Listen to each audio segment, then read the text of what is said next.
I just love the beauty of cut paper projects, but they don't always love me back.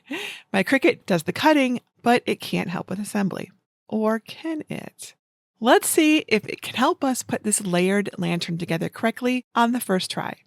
Hello everyone, JenniferMaker here, and it's a beautiful day to turn a few sheets of cardstock into this glowing garden of butterflies and blooms. Whether you're decorating for a spring soiree, adding some cozy charm to your space, or just want a fun, easy project that lights up the room, this lantern is the perfect pick. And yes, it's easier than it looks. I'll walk you through each step with a free SVG cut file that you can download to make your own. First, you'll need 3 sheets of 12 by 12 inch cardstock. I'm using white for a dreamy glow, but any light color works. And if you've ever had trouble cutting white cardstock, I'll show you some of my best tips. Add a short strand of LED fairy lights, some high-quality craft glue, and you're all set to make magic.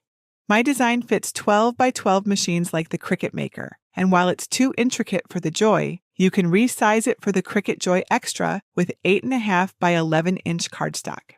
I'll share 3 ways the Cricut can add placement guides using either a Cricut pen, a scoring tool, or the included fine point blade.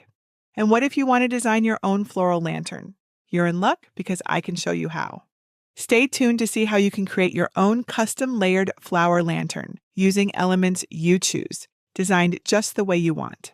For a full list of links to tools and supplies you'll need, plus written instructions, head over to my blog at JenniferMaker.com/738. Now let's start putting it together. I'll walk you through how to assemble the lantern first. Then I'll show you exactly how to prepare the pieces and guides in Cricut Design Space so you can make one too. Here are all the pieces I cut for the lantern. 3 main layers. And a base. Mine is green with pen guidelines so you can see them on camera. We'll compare ways to make the line for each layer later. The outermost layer with the grass and small roses is 2 pieces, and so is the middle layer with large roses and leaves. The inner layer with dragonflies and butterflies is only 1 piece. Turn that face down, then apply a line of glue vertically along the tab at one end. Now curve it into a ring so the ends overlap about 1/4 inch. Make sure the notch at the bottom is clear. Hold it in place until the glue sets. It's okay if the top edges don't curve perfectly yet. We'll shape those later. Next, lay the 2 middle layer pieces face up on your work surface. One piece has a tab on one end. Apply a line of glue to the front of that tab. Line up the other piece, making sure the bottom edges match and overlap the end by about 1/4 inch. Press and hold until the glue sets. Attach the 2 pieces for the outer ring the same way. Once the glue is completely set, turn both of those assembled layers face down. Apply a line of glue vertically along one end of the middle layer, then overlap the other end about 1/4 inch to form a ring. Hold until the glue sets. Then do the same for the outer layer. Use your fingers to gently curve the cutouts along the tops of each layer so they follow the curved shape of the lantern. Fold all the bottom tabs inward right where they meet the bottom edge. These will help attach the rings to the base. Let's start with the tall inner layer. Each layer has a small notch at the bottom to feed the fairy light wire through.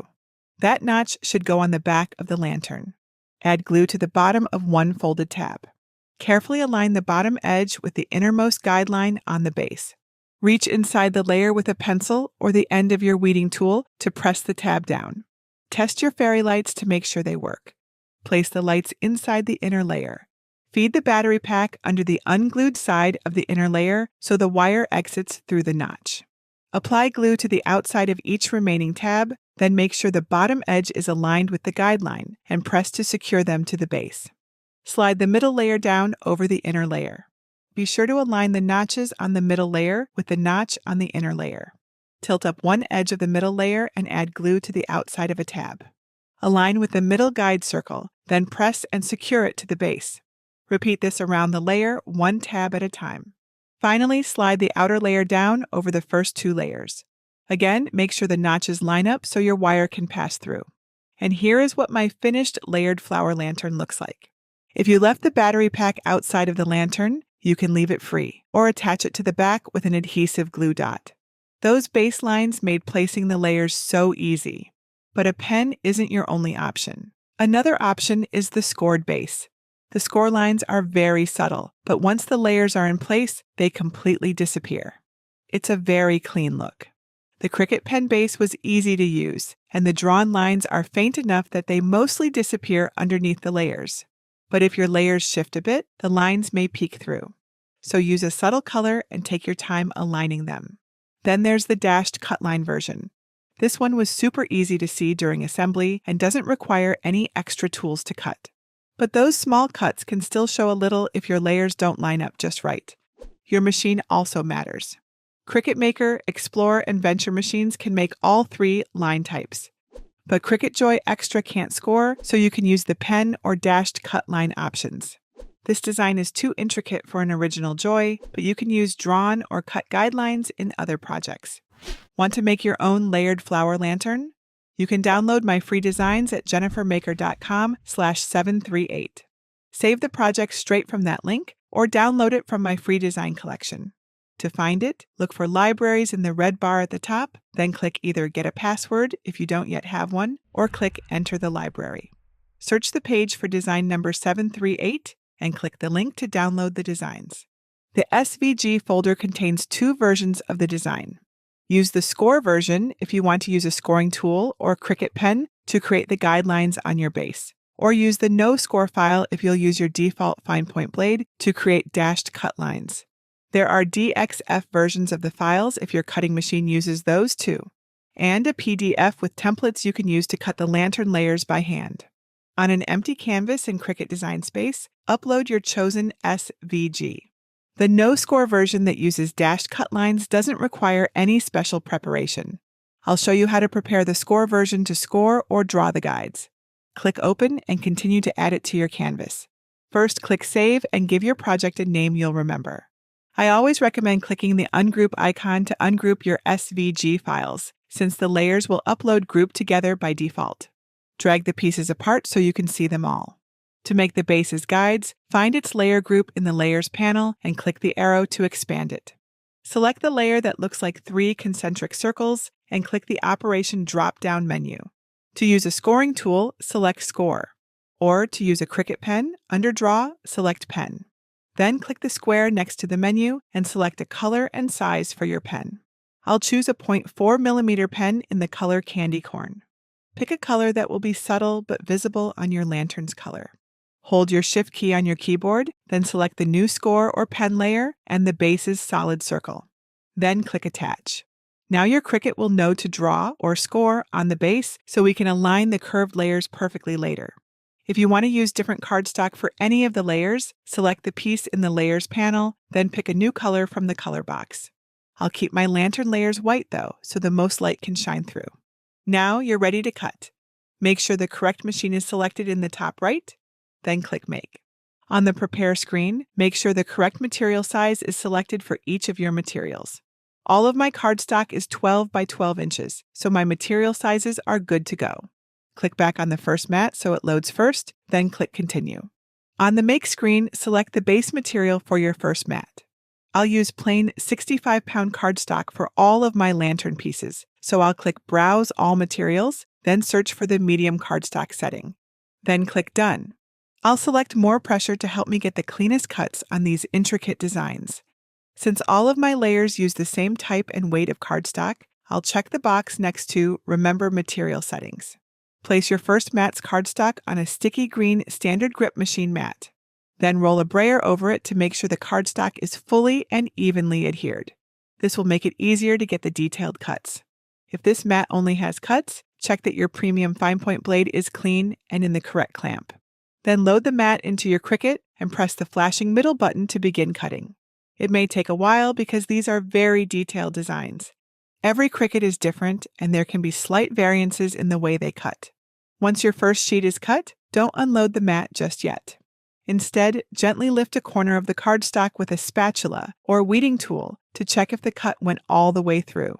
If it's not cut through, you can smooth the cardstock back down and press the middle button again so your Cricut can go back over the cuts another time. And try the intricate cut setting on your next mat. Once the sheet has been cut all the way through, press the flashing button to unload the mat. Flip the mat over onto your work surface, then gently roll it back to release your cardstock. You can slide your spatula gently under the cardstock to help lift the more delicate areas. Place your cut pieces face up on your work surface. Then, use a scraper tool to push any leftover bits of cardstock off of your mat. Make sure to clear off all the pieces. Keeping your mat clean helps get better cuts for your other layers. Since white cardstock can be finicky, you can also ensure cleaner cuts by cleaning your Cricut blade between projects, or even between mats. Simply remove the blade housing from the clamp, then push the plunger on the end so the blade pokes out. Carefully poke the blade in and out of a ball of aluminum foil to remove any adhesive or residue it may have picked up from your last project. You can also gently wipe the blade clean with a soft cloth and a little isopropyl alcohol. Be careful though, it's really sharp. Let go of the plunger to let the blade go back into its housing, then place it back into your Cricut's clamp. Now continue cutting the rest of your layers. My second mat has my lantern's base. If you're drawing the guidelines with a Cricut pen, put the cap on the back and test it on some scrap paper, then insert it into the correct clamp. If you're using the score version with a scoring tool, the single scoring wheel will be selected by default. If you're using one, your Cricut will prompt you to insert it into the clamp when it's ready. If you're using a scoring stylus, click Edit Tools, select it, then insert your scoring stylus into the correct clamp. Once the tools are set, load the mat into your Cricut and press the flashing middle button to cut and draw or score your base. If you have any issues with your Cricut's cuts, check out my intricate cuts tutorial for more helpful tips at JenniferMaker.com/intricatecuts. If any stubborn cardstock stays inside the tiny cutouts, use a weeding tool to carefully poke them out. Wouldn't it be fun to make a custom layered flower lantern using your own arrangement of floral design elements? Just look at this custom lantern. Join me in my exclusive Advance with JenniferMaker program at JenniferMaker.com/advance and discover how to create a one-of-a-kind project with my easy-to-follow workshop. Plus, get access to my exclusive toolkit of elements to make your own unique layered lantern design. The Advance by JenniferMaker program is your ultimate crafting upgrade. With a community of nearly 15,000 members and counting, it's not just a program, it's a thriving hub for passionate crafters like you. Through detailed workshops and exclusive toolkits, you'll gain the skills to create designs that are truly your own, all in a seamless, ad-free learning experience. Enhance your creative process with my exclusive members-only resources, including customizable templates, cheat sheets, and fun member challenges. You'll also enjoy early access to my huge library of projects, tools, and files to keep your inspiration flowing. Enrollment isn't always open, so don't miss your chance to join. Head to JenniferMaker.com/advance now to learn more and take your crafting skills to the next level. And now your glowing garden lantern is ready to shine. Tuck it on a bookshelf or make a few to line a mantle or dinner table for a cozy ambiance. If you want to learn how to customize a flower lantern with my exclusive toolkit of mix and match floral elements, you absolutely can. Remember to visit JenniferMaker.com/advance for more information. Do you want to make a lantern of your own but need help cutting all those complicated details? I do a regular Cricut machine giveaway over on my blog at JenniferMaker.com/Cricut giveaway. Get all the details and enter for your chance to win. Do you have Cricut or craft-related questions that I might be able to help you with? Please let me know. Leave your question below this video or ask over at our amazing Cricut Crafters group at JenniferMaker.com/Cricut Crafters. You can share photos of your lanterns too. And that's it for today. Until next time, this is Jennifer Maker reminding you to craft a life you love.